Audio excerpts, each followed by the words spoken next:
Nakikita na ngayon ang pananagumpay ng kababaihan sa larangan ng edukasyon at trabaho.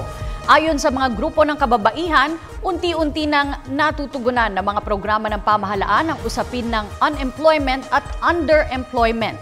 Dito rin pumapasok ang responsibilidad ng bawat babae sa kakayahan. Narito ang espesyal na ulat ni Dina Pagibitan. Ang pinakamalaking bagay nga raw na maipapamana ng isang magulang sa kanyang mga anak ay ang edukasyon. Ito kasi ang magsisilbi niyang pasaporte sa magandang trabaho tungo sa maayos na kinabukasan. Ayon sa ilang pag-aaral sa kasalukuyan, higit na nakikilala ang mga kababaihan sa aspeto ng edukasyon sa bansa. Kalimitan kasing nakakatungtong ng sekundarya ang babae kaysa sa lalaki na madalas ay nalululong sa mga ipinagbabawal na gamot, computer games at ilan pang social violence. Ngunit ayon kay Gabriela Party List Representative Emmy De Jesus, tagumpay man na maituturing ang paglaki ng bilang ng mga babaeng nakakapag-aral, dapat raw na higit na tingnan ang kalidad ng edukasyon na kanilang natatamasa, kung saan magiging daan sa isang magandang oportunidad sa hinaharap. Hindi pwedeng sabihin lang na ang babae ngayon ay makapangyarihan na kasi andyan na si Juana na ngayon ay nasa kongreso na, marami na. Tingnan talaga yung konteksto, no? And when we speak of women's situation, dapat may bias ka doon sa majority of women. At nasaan ang majority of women? Nandoon pa rin sa peasant population natin, pa rin sa urban poor population natin, nandoon pa rin sa families of workers. Ito yung mag-gauge talaga ng situation of women. Ayon pa sa pag-aaral na ginawa noong March 20, 2013 ng National Statistics Office at ng Labor Force Survey, maging sa pagtatapos sa kolehiyo ay lamang ang bilang ng kababaihan.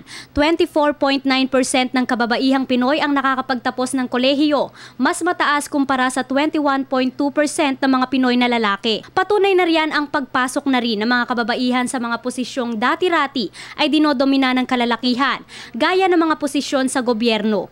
Samantala ayon sa pag-aaral na ginawa ng Philippine Commission on Women noong 2008, nasa 90 out of 100 ang babaeng kayang sumulat at bumasa, mas mataas kaysa sa 87 out of 100 na lalaki. Nasa 69 out of 100 naman ang mga babaeng kayang makipagtalastasan o communicate ng maayos, samantalang nasa 63 out of 100 naman sa lalaki. Ito nga raw ang dahilan kaya mas maraming kababaihan din ang na-employed o nagkakaroon ng trabaho. Base kasi sa October 2010 Labor Force Survey, tumaas ang bilang ng babaeng Pinoy na may trabaho. Mula sa 49.3 umakyat ito sa 49.7.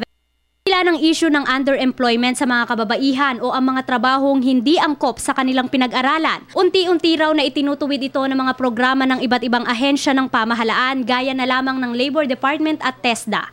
Maganda sana na ang pag-appreciate sa educational system ay laging forward-looking doon sa magiging role ng mga graduates sa productive role nito sa society. Si Amor Padilla, isang teacher, naniniwalang angat ang babae sa lalaki sa larangan ng pagtuturo. Women are more patient than the male teachers. Yung pagiging connected sa estudyante. Bagamat malaki ang pananagutan ng gobyerno sa pagpapalawak pa ng edukasyon at trabaho sa mga kababaihan, dapat rin na maging responsable ang bawat babae na iangat ang kanilang kakayahan. Para sa Telebisyon ng Bayan, ako si Dina Pagibitan.